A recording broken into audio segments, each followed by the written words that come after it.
Sebelum sampean mengetahui dan memahami 12 poin penting sebelum memulai beternak ayam kampung, sebaiknya urungkan dulu niat sampean. Yang terpenting adalah pahami dulu ke-12 poin yang akan saya sebutkan di video ini. Oke, simak terus video ini sampai habis supaya kita bisa sama-sama tahu. Oke bosku, simak terus.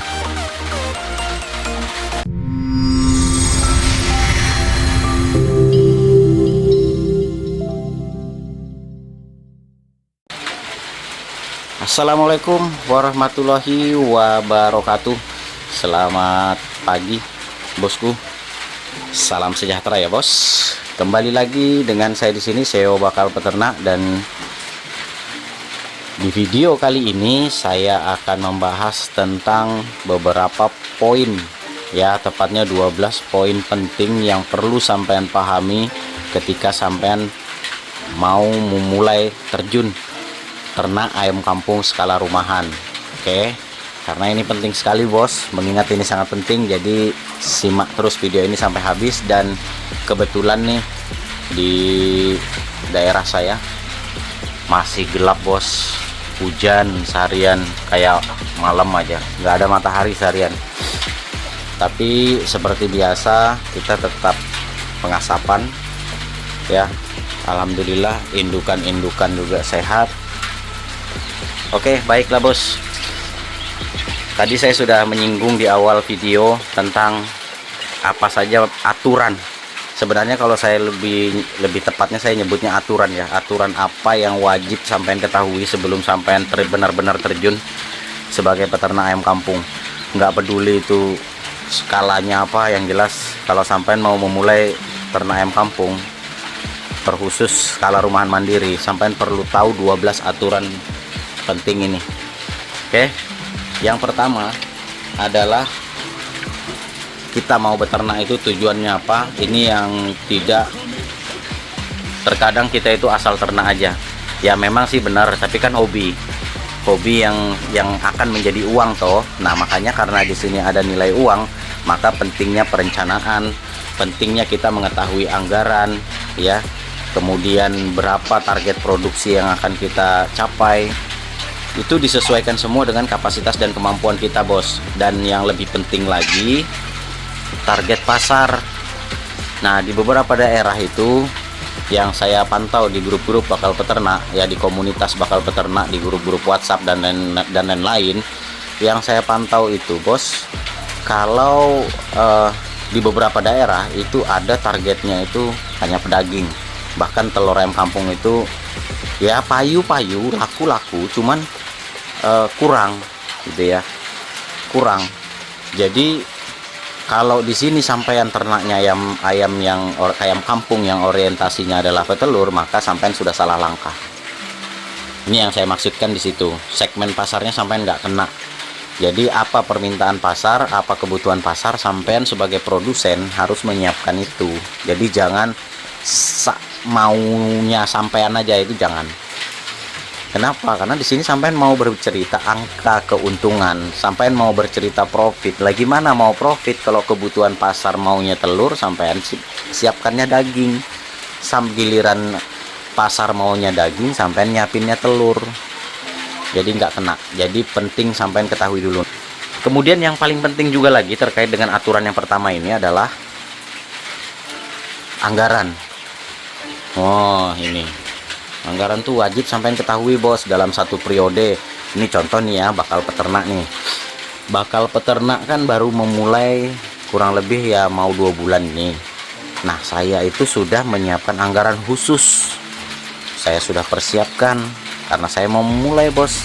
Ya kan, kita walaupun kita bisa menjalankan operasional kandang ini dengan apa adanya, tapi juga nggak sesederhana itu konteksnya. Jadi bakal peternak itu sudah menyiapkan anggaran pakan, itu yang pasti.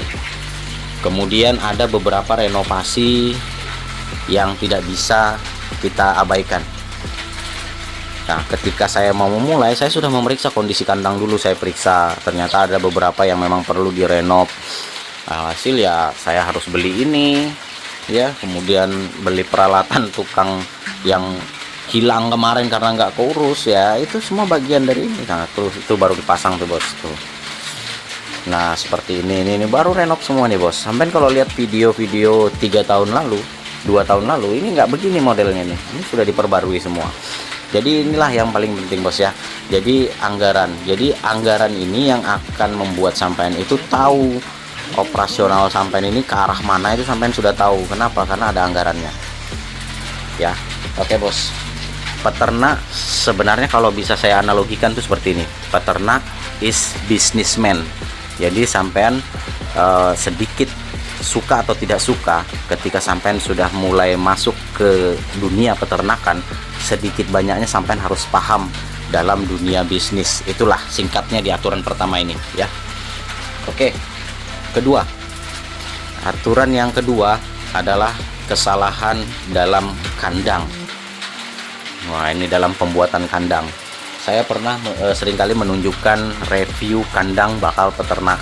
Jadi ini kemarin ini sekaligus menjawab juga. Mudah-mudahan yang bertanya kemarin, yang komen di video bakal peternak terdahulu itu melihat video ini. Jadi khusus untuk indukan, idealnya itu adalah 1,5 kali 2 bos. 1,5 kali 2 itu diisi untuk 5 indukan, 1 pejantan itu cukup, boleh 4 juga boleh babonnya. Nah tergantung sampean. Nah tapi kalau ini saya buat selonggar mungkin, karena memang kondisinya saya punya banyak pacekan, banyak lanangan, indukan babonnya cuma 6. Jadi yang di sana itu nongkrongin 1, yang di sini nongkrongin 1. Nah ini kebetulan masih masa treatment ya. Ini sudah mulai hilang naluri ngeramnya, yang itu juga tuh sudah mulai hilang juga naluri ngeramnya. Mungkin dalam waktu dekat ini sudah bisa dipindah ke ujung sana, kemudian yang ini kembali ke kandang asal ya. Jadi seperti itu bos. Jadi konteksnya itu kepadatan kandang itu penting diperhatikan. Nah sebagai catatan, ini sebagai catatan buat sampean, untuk kandang pembesaran itu diisi hanya dalam 1 meter persegi ya. 1 meter itu kotaan 1 meter itu hanya diisi 4-5 ekor aja kalau sampean mau maksimal. Jadi jangan terlalu padat. Kenapa? Kalau dia terlalu padat, mudah terserang penyakit, mudah yang kalah pakan, mudah kanibal, penyebaran penyakitnya jauh lebih cepat ya kan. Begitu kena virus habis rata dengan tanah. Ini bos, penting perhatikan masalah kepadatan isi kandang. Kemudian bos, model kandang pengaruh nggak? Ya pengaruh bos, model kandang itu pengaruh. Karena contoh nih, ventilasinya ini kan banyak tuh lubang-lubangnya. Yang penting ayam nggak bisa keluar, aman sudah, itu jadikan ventilasi.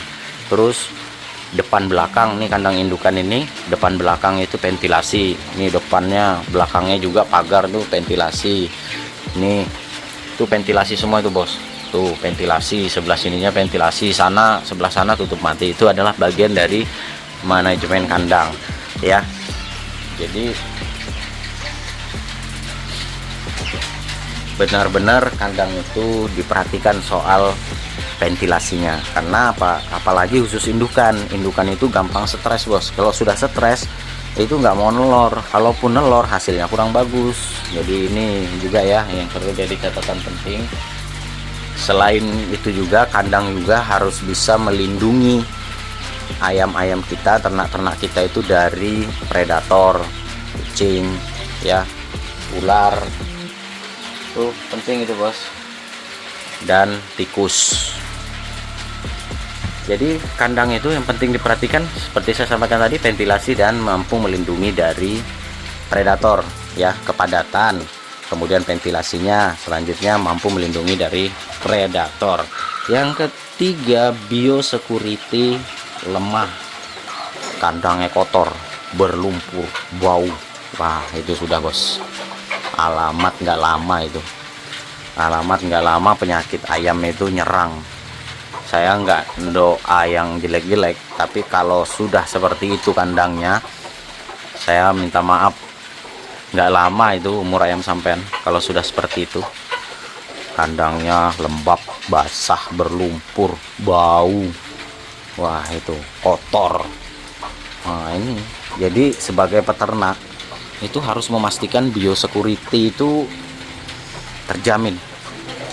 Karena kalau enggak, kasihan ayam sampean bos, nyawa ayam jadi taruhan ya, nyawa ayam itu jadi taruhan. Kenapa? Karena dengan kandang yang biosecurity-nya lemah, itu ayam itu gampang tetelo dan flu burung bos, gampang sekali itu, gampang sekali ayam sampean itu terserang penyakit-penyakit yang dilatar belakangi oleh virus. Ini wajib bersih tuh bos tuh, ini tuh wajib bersih. Kenapa? Karena kalau sampai nggak mau ayamnya bermasalah, ya itu tanggung jawab mutlak seorang peternak. Kalau kita mau serius ternak ayam kampung walaupun skala rumahan, ya itulah tanggung jawab yang harus kita ambil bosku. Kemudian yang keempat, kesalahan pada pemberian pakan.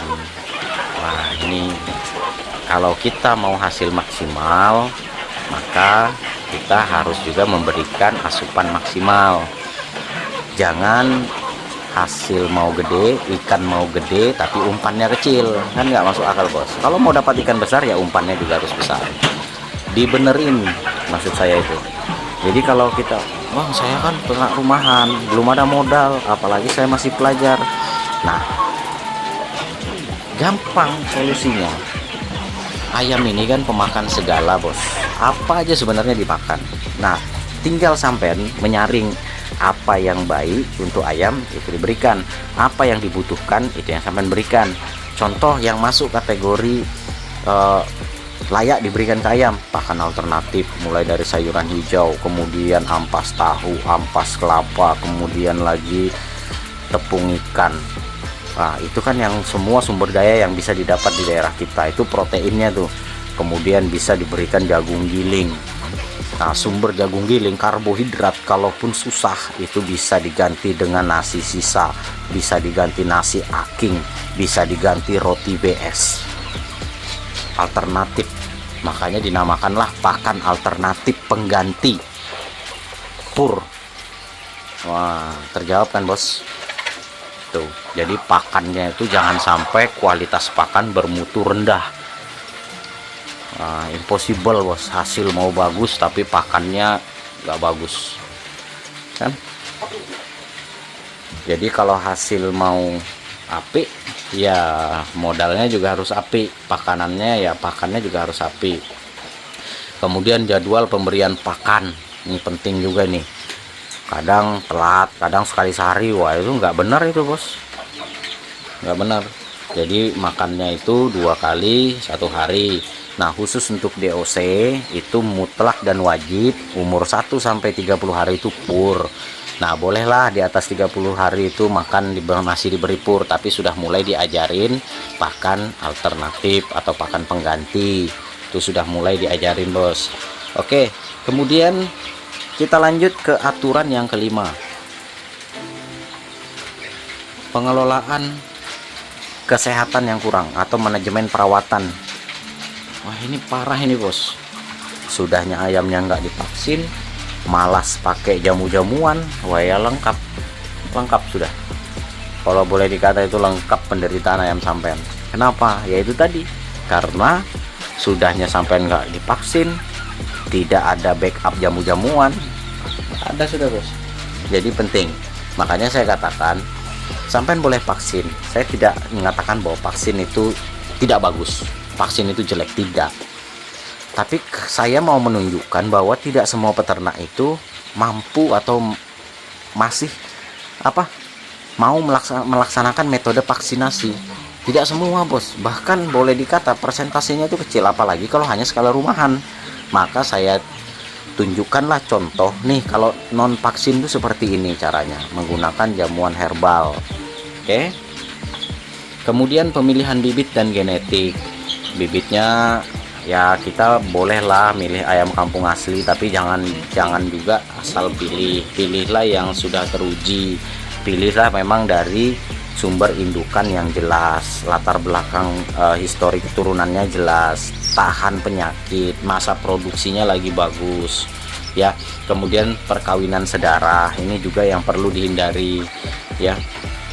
Jadi hal-hal dalam pemilihan bibit ini juga saya pernah bahas di video kemarin ya. Kemarin itu kan cara memilih bibit.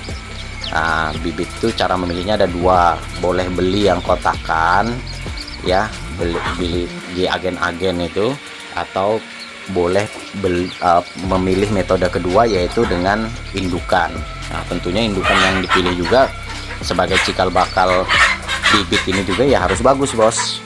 Oke, kemudian yang ketujuh, pengelolaan limbah atau kohe, kotoran. Ini yang menjadi salah satu sumber penyakit. Jadi kalau tadi sudah saya jelaskan ya di manajemen kandang, aturan yang kedua, poin yang kedua tadi saya sudah jelaskan tuh. Jadi sampean sudah paham, jadi nggak perlu saya kupas tuntas lagi. Untuk poin yang nomor 7 ini kita skip aja, karena pada prinsipnya di sini, bos, kalau sampean tidak pandai mengelola kotoran ya, kotorannya tidak pandai dikelola, maka yang ada sampean akan ribut sama tetangga. Kemudian kesehatan ayam sudah pasti senot dan lain sebagainya. Oke. Yang ke-8 nih penting nih bos, pemasaran ya. Harganya nggak kompetitif, menetapkan harga terlalu tinggi tanpa riset, tanpa survei ya, nggak ada yang beli, bos ya. Survei dulu, seumpamanya nih di bakul-bakulan, di pengepul itu berapa, kemudian kalau sampai pasarkan sendiri langsung ke rumah-rumah makan itu berapa. Jadi untuk metode atau teknik pemasaran sudah saya jelaskan lah ya di video, tapi udah lama sih, sampai cari aja videonya. Itu sudah pernah saya jelaskan juga, bos, bagaimana metode pemasaran.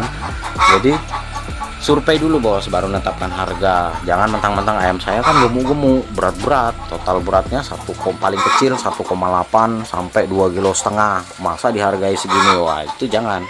Sampai tidak bisa berdasarkan akunya, tapi survei dulu di pasar itu harganya berapa sih, ya kan.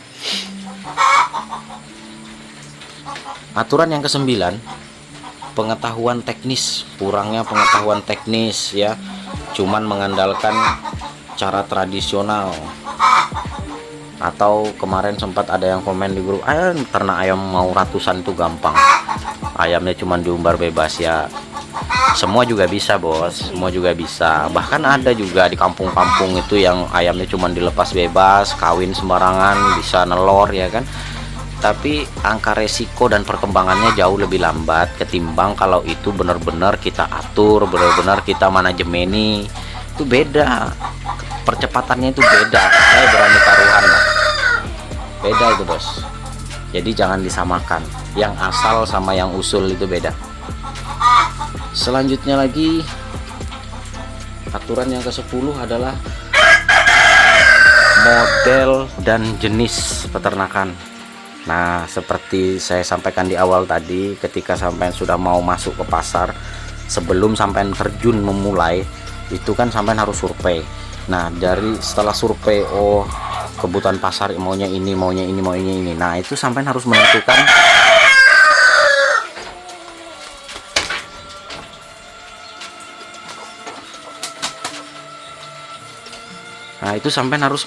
dulu. Setelah sampai survei pasar, sampai tentukan nih, setelah tahu kebutuhan pasar itu apa ya, sampai sudah tahu nih, berarti sampai putuskan sampai mau modelnya seperti apa. Kalau fokusnya ke pembesaran, maka buatlah semi umbaran. Nah, itu bagus tuh, bos, cocok tuh untuk daging ya, semi umbaran. Dilepas kemudian dibiarkan, tapi dalam satu kawasan yang ayam tidak bisa keluar ya, supaya energinya tidak kemana-mana, tidak terkuras kemana-mana. Oke, selanjutnya lagi metode full intensif. Jadi dalam satu koloni yang luas kita ternak umpamanya tiga kotak untuk 300 atau mungkin 1000 atau mungkin 2000. Nah, itu full intensif perawatannya. Jadi benar-benar cuma dikasih makan, diberikan wadah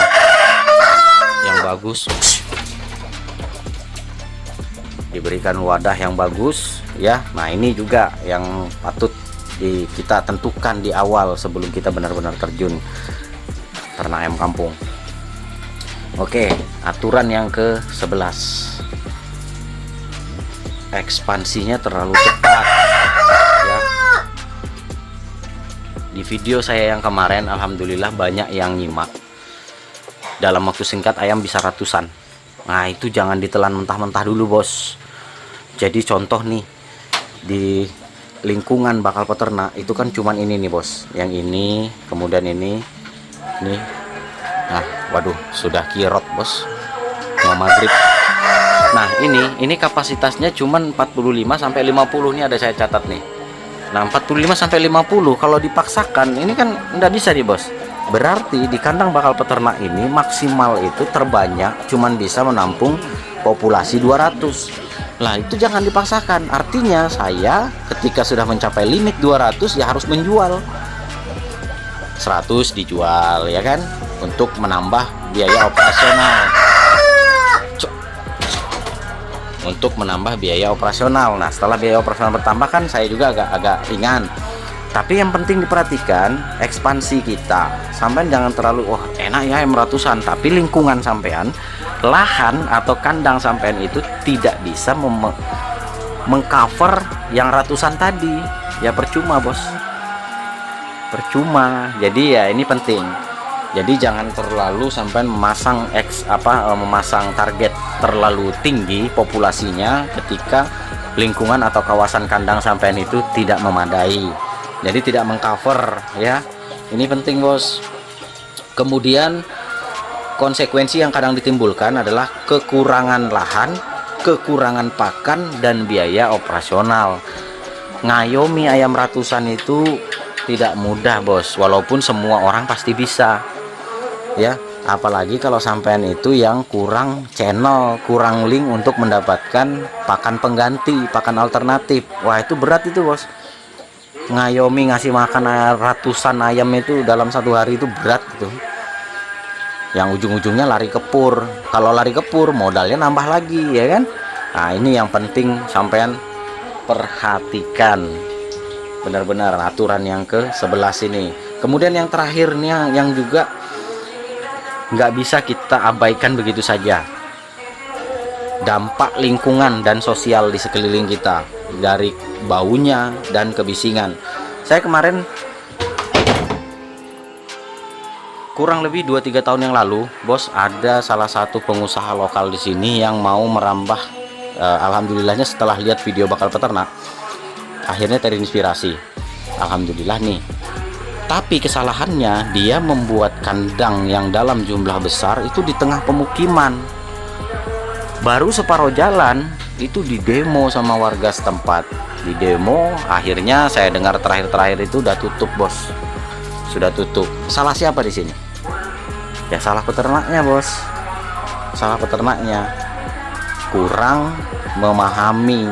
Jadi ini juga dampak sosial ini penting, dampak lingkungan dan sosial ini penting sampai perhatikan. Pahami yang tidak didalami oleh beliau. Akhirnya apa? Di demo kemudian dipaksa tutup kandang. Ya. Ini yang kadang sudah benar tapi pemahamannya keliru, akhirnya salah langkah. Oke, ya bos ya. Jadi kesimpulannya bos, banyak tantangan kita dalam beternak ayam kampung skala rumahan itu bisa diminimalkan dengan perencanaan matang, edukasi teknis, dan dengan manajemen yang disiplin. Makanya selalu kata disiplin ini selalu saya selipin di setiap video di video-video bakal peternak. Peternak itu juga harus proaktif bertanya.